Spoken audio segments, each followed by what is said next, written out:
अखेर नागपूरचं विधानसभेचं हिवाळी अधिवेशन आज संपुष्टात आलं। अगदी पहिल्या दिवसापासून गौरव मराठीनं या ठिकाणी वार्तांकनाची भूमिका जी आहे ती पार पाडलेली आपण सगळ्यांनी पाहिली। मात्र आम्ही या ठिकाणी काय मांडलं तर आम्ही जनसामान्यांचे प्रश्न मांडले, आम्ही सामान्यांच्या आयुष्यात खऱ्याखुऱ्या आयुष्यातल्या समस्या या ठिकाणी मांडण्याचा प्रयत्न केला आणि त्या नेत्यांच्या माध्यमातून आमदारांच्या माध्यमातून विधानसभेमध्ये बोलतं करण्याचा प्रयत्न केला।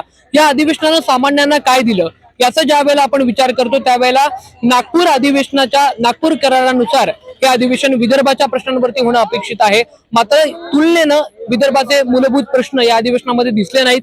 विदर्भामध्ये आजही शेतीचे प्रश्न आहेत, सिंचनाचे प्रश्न आहेत, उद्योगाचे प्रश्न आहेत। आजही अनेक जिल्ह्यांमध्ये उद्योग पोहोचलेला नाही ही स्थिती आहे। असं असताना देखील विदर्भाचे जे मूलभूत प्रश्न आहेत त्याचं प्रमाण या अधिवेशनामध्ये आपल्याला कमी प्रमाणात पाहायला मिळालं। दुसरीकडे सामान्यांना या अधिवेशनातनं काय मिळालं? सामान्यांना मिळालं राजकीय आरोप प्रत्यारोपांचं मनोरंजन। सामान्यांना मिळालं फक्त आणि फक्त सत्ताधारी काय बोलतायत त्यावर विरोधक काय बोलतायत हे सगळं पाहणं। मात्र अधिवेशन, परत एकदा सांगतो की अधिवेशन हे ग्लॅमर नाही आणि अधिवेशन ग्लॅमर आहे का हा खडा सवाल आपण विरोधकांनाही विचारला, आपण सत्ताधाऱ्यांनाही विचारला, अनेक मंत्र्यांना सुद्धा आपण हा प्रश्न करायला कुठेही कमी केलं नाही। तुम्ही पाहिलं असेल गौरव मराठीवरती सातत्यानं फक्त आणि फक्त सामान्यांचे प्रश्न होते। आम्ही या अधिवेशनामध्ये जे प्रश्न कुठेही प्रकाश झोतात आले नाही ते प्रश्न मांडण्याचा प्रयत्न केला। त्याचं उदाहरण द्यायचं झालं तर महाराष्ट्रामध्ये कितीतरी पोलीस बांधव आहेत, जीवाचं रान करून ते संरक्षण करतात, लोकशाही प्रक्रियेमध्ये असतात।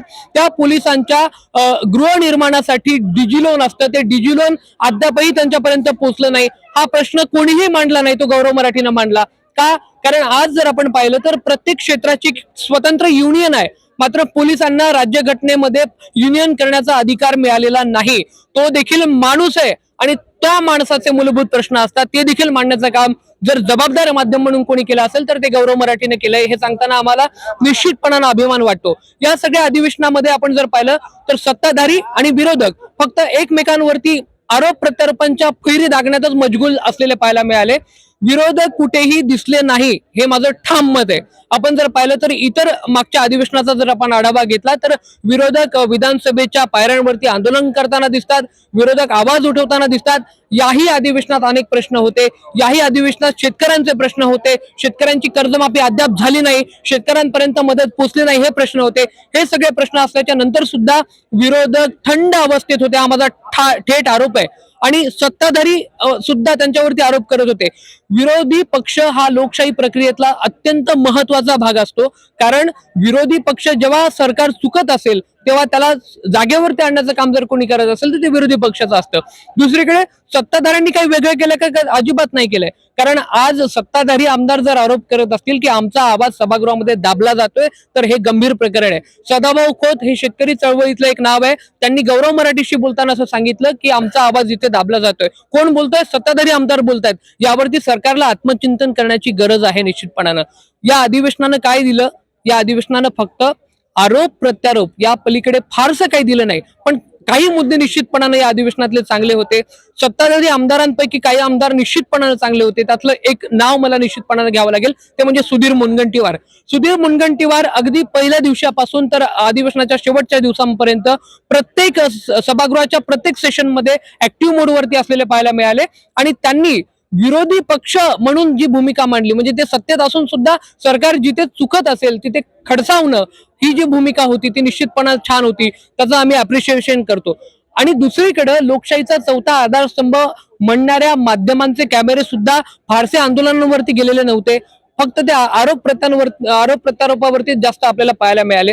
मात्र जर पत्रकारिता लोकशाहीचा चौथा आधारस्तंभ असेल तर त्या पत्रकारांचे कॅमेरे शेताच्या बांधावरती सुद्धा गेले पाहिजे आणि त्याला वेटेज असलं पाहिजे। असं नाही की हेडलाईन मध्ये फक्त शेतकऱ्यांच्या बातम्या चालवा, त्याला प्राईम टाइम असलं पाहिजे, हे मांडणाऱ्यातलं गौरव मराठी आहे। आणि जर ते नसेल तर त्याच्या जागी म्हणून सर्वसामान्यांचा आवाज म्हणून आम्ही इथे उपस्थित आहोत। कारण गौरव मराठी हे कुठलंही जाहिरात न घेणारं एकमेव चॅनल असेल असा आमचा दावा आहे।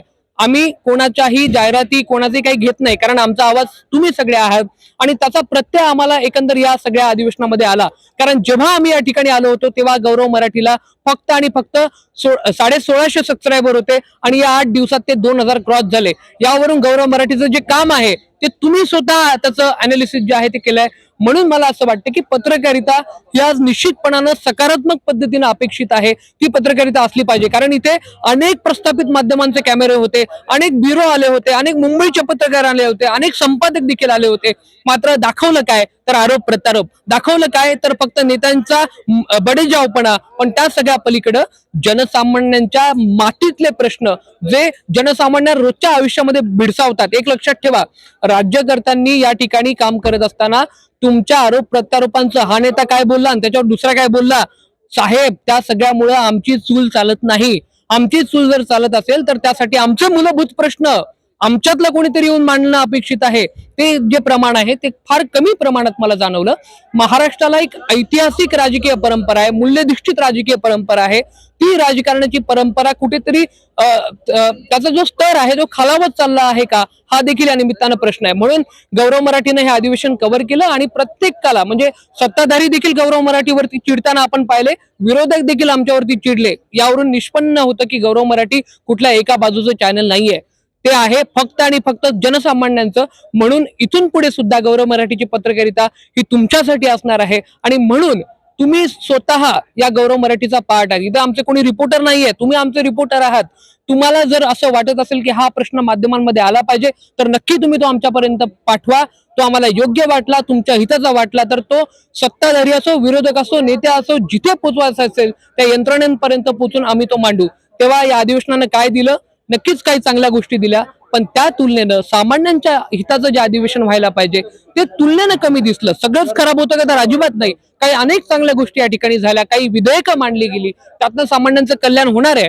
पण युवकांचं, शेतकऱ्यांचं, शेतमजुरांचं कल्याण जे ज्या प्रमाणात अपेक्षित होतं, ज्या पद्धतीनं अपेक्षित होतं ते या ठिकाणी दिसलं नाही. आगामी काळात गौरव मराठी या प्रश्नांवरती निरंतरपणे काम करत राहील. त्यामुळे हा व्हिडिओ शेअर करा आणि पाहत रहा नव्या युगातला नवा मीडिया, अर्थात गौरव मराठी.